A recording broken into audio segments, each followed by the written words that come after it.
Assalamualaikum warahmatullahi wabarakatuh dan salam sejahtera untuk kita semua. Perkenalkan teman-teman, nama saya Fani Nur'anisa Basuki, mahasiswi dari Sekolah Tinggi Ilmu Ekonomi Tridharma Nusantara. Pada kesempatan kali ini, saya akan mempresentasikan beberapa materi mata kuliah akuntansi sektor publik. Materi pertama yang akan saya bahas adalah sistem pengendalian manajemen sektor publik.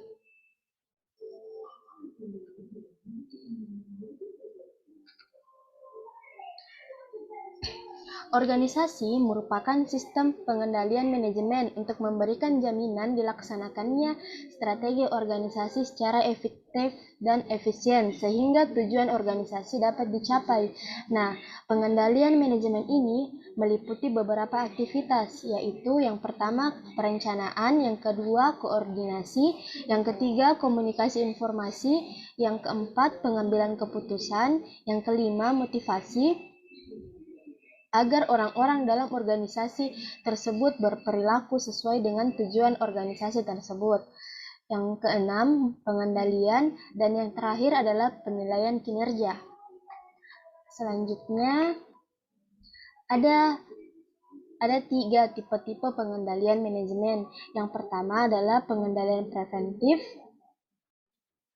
yang terkait dengan perumusan strategi dan perencanaan strategik yang dijabarkan dalam bentuk program-program. Yang kedua adalah pengendalian operasional. Pengendalian operasional ini mengendalikan manajemen terkait dengan pelaksanaan pengawasan program yang telah ditetapkan melalui alat berupa anggaran. Dan yang terakhir adalah pengendalian kinerja. Pengendalian kinerja ini merupakan pengendalian manajemen berupa analisis evaluasi kinerja berdasarkan tolak ukur kinerja yang telah ditetapkan oleh manajemen. Selanjutnya ada struktur pengendalian manajemen. Struktur pengendalian manajemen yang pertama adalah sebagai basis perencanaan, pengendalian, dan penilaian kinerja manajer. Yang kedua, untuk memudahkan mencapai tujuan organisasi tersebut. Yang ketiga, memfasilitasi terbentuknya goal concurrence. Yang keempat, mendelegasikan wewenang dan tugas ke unit-unit yang memiliki kompetensi sehingga mengurangi beban tugas pada manajer pusat. Yang kelima, mendorong kreativitas dan daya inovasi bawahan, serta yang terakhir sebagai alat untuk melaksanakan strategi organisasi secara efektif dan efisien. Selanjutnya kita beralih kepada pusat-pusat pertanggungjawaban. Pusat-pusat pertanggungjawaban ini yang pertama adalah pusat biaya. Pusat biaya merupakan pusat pertanggungjawaban yang prestasi manajernya dinilai berdasarkan biaya yang telah dikeluarkan dari perusahaan ini. Yang kedua adalah pusat pendapatan atau revenue center. Pusat pendapatan adalah pertanggungjawaban yang prestasi manajernya dinilai berdasarkan pendapatan yang diterima oleh perusahaan. Yang ketiga adalah pusat laba atau profit center. Pusat laba adalah pusat pertanggungjawaban yang menandingkan input atau expense dan output atau revenue dalam satuan moneter. Dan yang terakhir ialah pusat investasi. Pusat investasi ini adalah pusat pertanggungjawaban yang prestasi manajernya dinilai berdasarkan laba yang dihasilkan oleh perusahaan. Dan dengan investasi yang ditanamkan pada pusat pertanggungjawaban yang dipimpin oleh manajer tersebut. Selanjutnya ini adalah materi yang terakhir pada bab ini, yaitu proses pengendalian manajemen sektor publik. Proses pengendalian manajer sektor publik terdiri dari 4. Yang pertama, perumusan strategi. Yang kedua, perencanaan strategi. Yang ketiga, penganggaran atau budgeting. Dan yang keempat, pengukuran kinerja karyawan dari perusahaan tersebut. Baik, mungkin sekian dari materi untuk bab ini. Saya akan melanjutkan ke materi selanjutnya.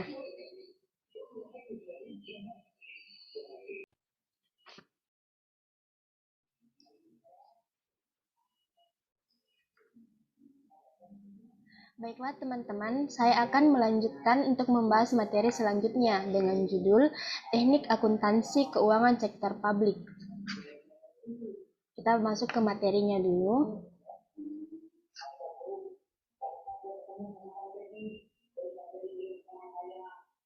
Yang pertama adalah standar akuntansi sektor publik.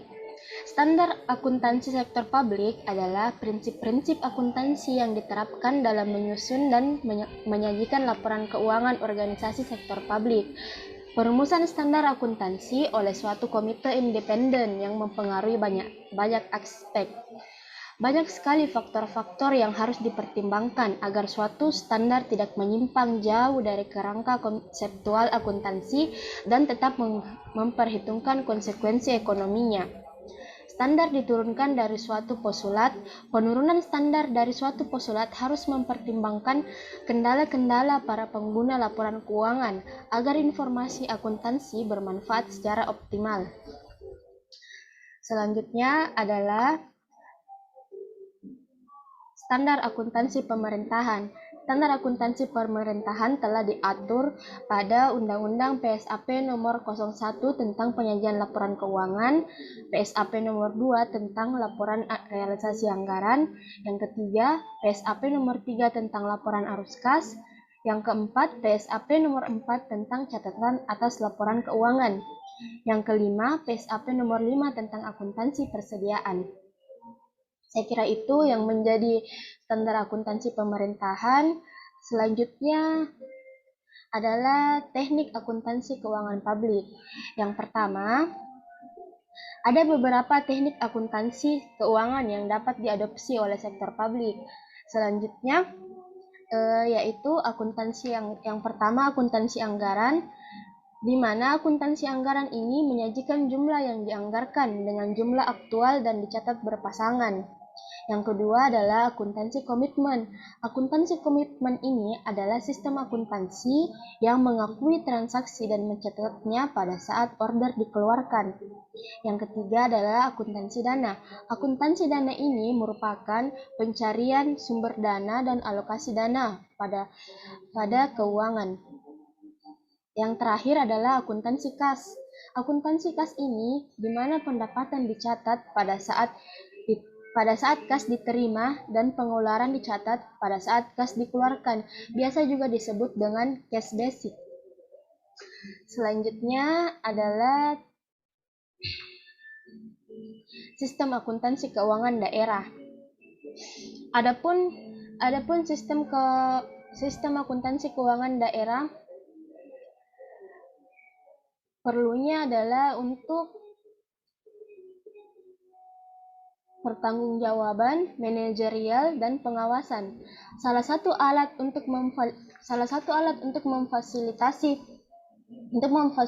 terciptanya transparansi dan akuntabilitas publik adalah penyajian laporan keuangan pemerintah daerah yang komprehensif dalam era otonomi daerah dan desentralisasi. Pemerintah daerah diharapkan dapat menyajikan laporan keuangan yang terdiri atas laporan surplus atau defisit, serta laporan realisasi anggaran atau perhitungan APBD, laporan arus kas, dan laporan neraca. Berikut ini adalah tujuan penyajian laporan keuangan pemerintah daerah. Yang pertama, memberikan informasi keuangan untuk menentukan dan memprediksi aliran kas, saldo neraca, dan sumber daya finansial lainnya. Yang kedua, memberikan informasi keuangan untuk menentukan dan memprediksi kondisi ekonomi suatu unit pemerintahan. Yang ketiga, memberikan informasi keuangan yang menyampaikan kinerja kesesuaiannya dengan perundang-undangan atau kesepakatan lainnya. Yang keempat, memberikan informasi untuk perencanaan dan penganggaran suatu unit pemerintah. Baiklah, sudah cukup untuk materi ini. Saya akan melanjutkan ke materi selanjutnya.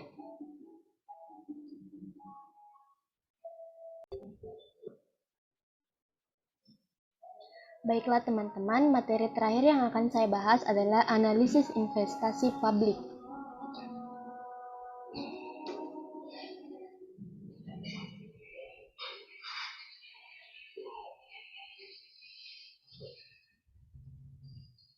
Materi yang pertama adalah program investasi publik. Dalam melaksanakan fungsi pelayanan masyarakat, pemerintah dihadapkan pada masalah pengambilan keputusan investasi publik. Keputusan investasi publik ini diperlukan untuk mendukung pelaksanaan program, kegiatan, dan fungsi yang menjadi prioritas kebijakan. Fokus program investasi publik ditujukan untuk mengintegritaskan kebijakan dengan pengeluaran manajemen. Dalam prakteknya, terdapat permasalahan yang sulit diselesaikan. Di antaranya adalah memastikan bahwa program investasi publik yang diajukan merupakan program yang komprehensif. Yang kedua, memperkirakan pengeluaran yang dibutuhkan di masa yang akan datang. Yang ketiga, mengevaluasi relevansi proyek-proyek yang ada. Dan yang terakhir adalah mengembangkan analisis dan perencanaan untuk pengeluaran investasi dan pengeluaran rutinnya. Kita berpindah ke materi selanjutnya, yaitu penentuan kebutuhan investasi publik. Penentuan investasi publik berkaitan dengan jumlah anggaran yang ditetapkan bagi masing-masing unit organisasi. Ada beberapa cara dalam menggolongkan usul-usul investasi. Salah satu penggolongannya adalah yang pertama, investasi penggantian, yang kedua, investasi penambahan kapasitas, dan yang terakhir adalah investasi baru. Selanjutnya, kita akan membahas tentang aspek pelayanan investasi. Aspek pelayanan investasi terdiri dari 4 aspek, yaitu yang pertama aspek teknis. Aspek teknis jika dilihat dari suatu usulan investasi sudah tidak layak dilihat dari aspek teknisnya, maka usulan tersebut diprioritas pertama untuk ditolak. Yang kedua adalah aspek sosial budaya. Aspek sosial budaya ini menyangkut pertimbangan distribusi pelayanan secara adil dan merata, sehingga mampu memberikan manfaat bagi masyarakat.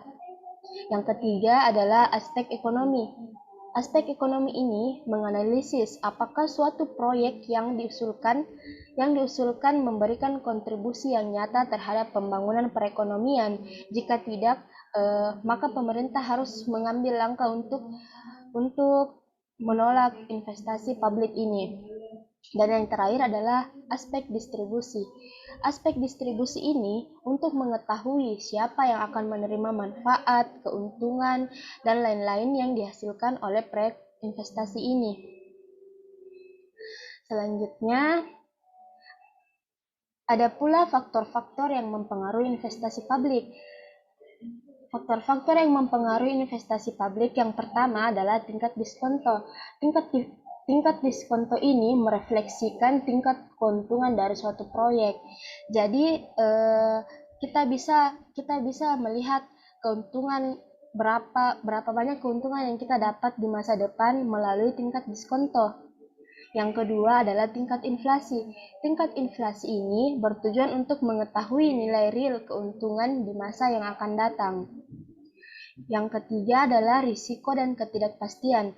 Risiko dan ketidakpastian ini untuk menjamin keamanan suatu investasi publik. Yang terakhir adalah capital rationing. Capital rationing ini adalah rasio modal, yang dimana untuk mengetahui ketersediaan dana untuk melakukan pengeluaran investasinya. Ya, dan materi yang terakhir adalah teknik dasar penilaian investasi publik. Terdapat 4 langkah utama untuk mengevaluasi suatu proyek investasi, yaitu yang pertama, identifikasi kebutuhan investasi yang mungkin dilakukan. Yang kedua, menentukan semua manfaat dan biaya dari proyek yang akan dilaksanakan. Yang ketiga, menghitung manfaat dan biaya dalam rupiah. Yang terakhir adalah memilih proyek yang memiliki manfaat terbesar dan efektivitas biaya yang tinggi. Baik, mungkin hanya demikian yang bisa saya sampaikan pada kesempatan kali ini. Semoga apa yang saya sampaikan dapat membantu dan menambah ilmu bagi teman-teman sekalian. Lebih dan kurangnya mohon dimaafkan. Sekian dan terima kasih atas perhatiannya. Wabillahi taufiq walhidayah. Wassalamualaikum warahmatullahi wabarakatuh.